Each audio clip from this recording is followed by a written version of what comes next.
एक बात तो स्पष्ट है, विपक्ष के पास बोलने के लिए कोई मुद्दा नहीं और रणनीति भी इतनी खराब है कि जनता से जुड़े हुए मुद्दे भी नहीं उठाना चाहते, भारत के बढ़ते हुए कदमों के बारे में नहीं बोलना चाहते, ईयू इंडिया ट्रेड डील हो, यूएस इंडिया ट्रेड डील हो, उसके विषय में नहीं कहना चाहते।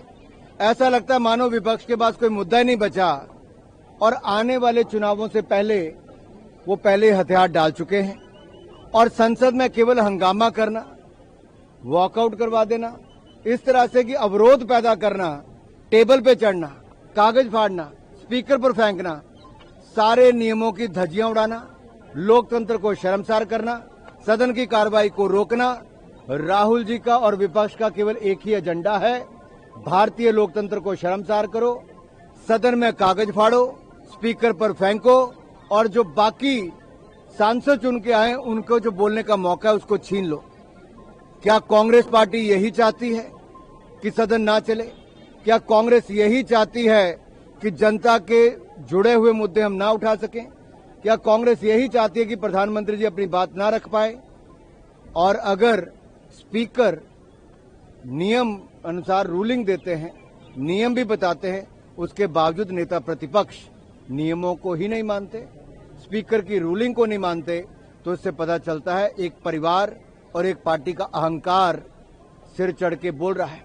उनके लोकतंत्र कुछ नहीं, ये परिवारवादी पार्टियों के लिए उन परिवारों को जिनको लगता है मैं नियम से भी बड़ा हूं, ये मैं जो है आज कहीं ना कहीं कांग्रेस और बाकी परिवारवादी पार्टियों के सिर पर चढ़कर बोल रहा है, जो नियमों से ऊपर अपने आप को समझते हैं।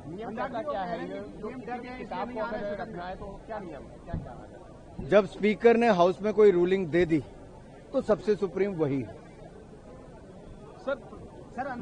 और स्पीकर के रूलिंग के ऊपर तो कुछ भी नहीं। अगर स्पीकर ने एक बार रूलिंग दे दी तो सदस्य का काम यह था कि वो वहां से थोड़ा आगे बढ़ते और अपने भाषण को शुरुआत करते, लेकिन उनका मकसद केवल एक हंगामा करना था, चर्चा में भाग लेना तो कभी था ही नहीं।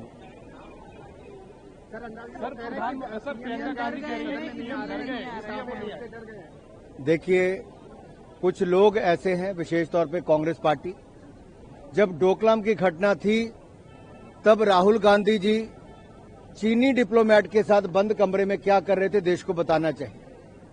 कांग्रेस पार्टी ने राजीव गांधी फाउंडेशन के लिए कितना पैसा लिया, चाइना से लिया तो क्यों लिया, वो बताना चाहिए।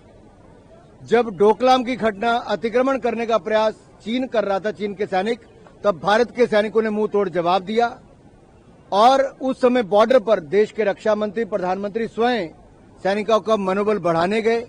ये देश ने देखा है। हमें कोई राहुल गांधी जी या कांग्रेस पार्टी से सर्टिफिकेट नहीं चाहिए। अगर देश की सीमाओं को किसी ने मजबूत किया है, सुरक्षित किया है, तो नरेंद्र मोदी के नेतृत्व में भाजपा की सरकार ने, एनडीए की सरकार ने किया है। हमें राहुल जी का सर्टिफिकेट नहीं चाहिए। अगर दुनिया भर में भारत की अर्थव्यवस्था मजबूत हुई है, 10वीं से चौथी बड़ी हुई है, तो मोदी जी के नेतृत्व में हुई, इसलिए हमें कांग्रेस का सर्टिफिकेट नहीं चाहिए।